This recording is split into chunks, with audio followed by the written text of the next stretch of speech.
America. It's October 6th, 2025. These are the four things you need to know this afternoon. The first one is actually the biggest story, really, of the day, although it is flying under the radar of everything else, and that is basically every bet on America is right now a bet on AI, artificial intelligence, and the data centers related to it. Elon Musk is investing millions of dollars outside of Memphis. It'll create construction there and other jobs related to the construction and the data center operations, although they don't employ a lot of people. It'll also create a lot of jobs for the power grid in Tennessee. Power is a massive issue.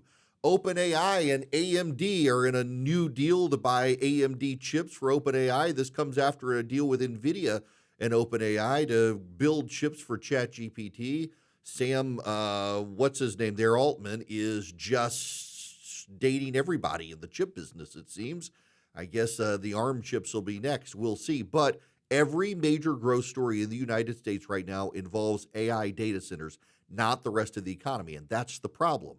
The growth in AI and what it's doing to the big movers on Wall Street overshadows how there is no movement in growth opportunities outside maybe the top 10 stocks in Wall Street, all of which are related to AI. This is how badly the economy is misaligned right now. And it looks very much like a bubble.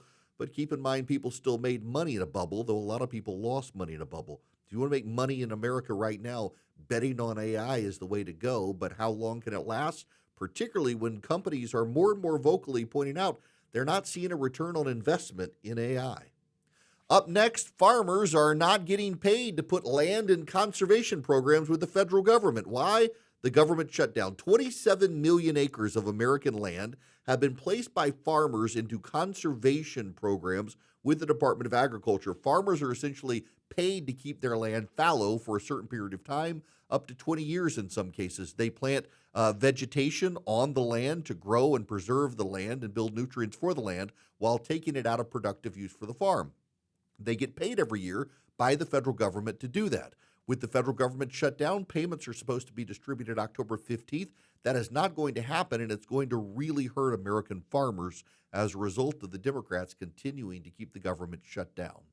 Related to that, President Trump has decided to make major targets to Democratic areas of the country for the shutdown. He's targeting environmental programs and jobs in Democratic congressional districts, trying to apply pressure to Democrats in the United States Senate. However, cascading effect is in states like New York. It's also hurting some Republicans in swing districts like Congressman Mike Lawler and others who are feeling the impact of the cuts that are being made to programs for example, the state of New York that actually impact Republican, not Democrat districts.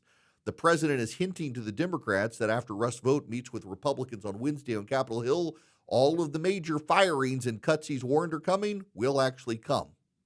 Lastly, Jay Jones is not stepping out of the race in Virginia.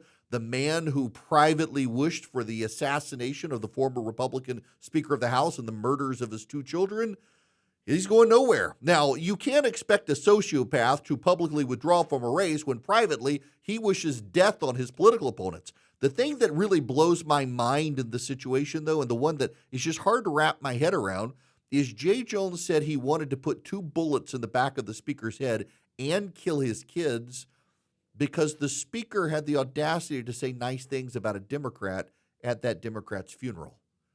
That's the sort of sociopath we're dealing with in Virginia, and no major Democrats are calling for him to withdraw from the race. If internal polling shows that Jay Jones is losing, you can damn well bet they will, but not until the polling looks like he's a goner anyway. These are the 4 things you need to know this afternoon. I'm Erick Erickson. Stay informed, stay grounded. Please, above all else, keep the faith.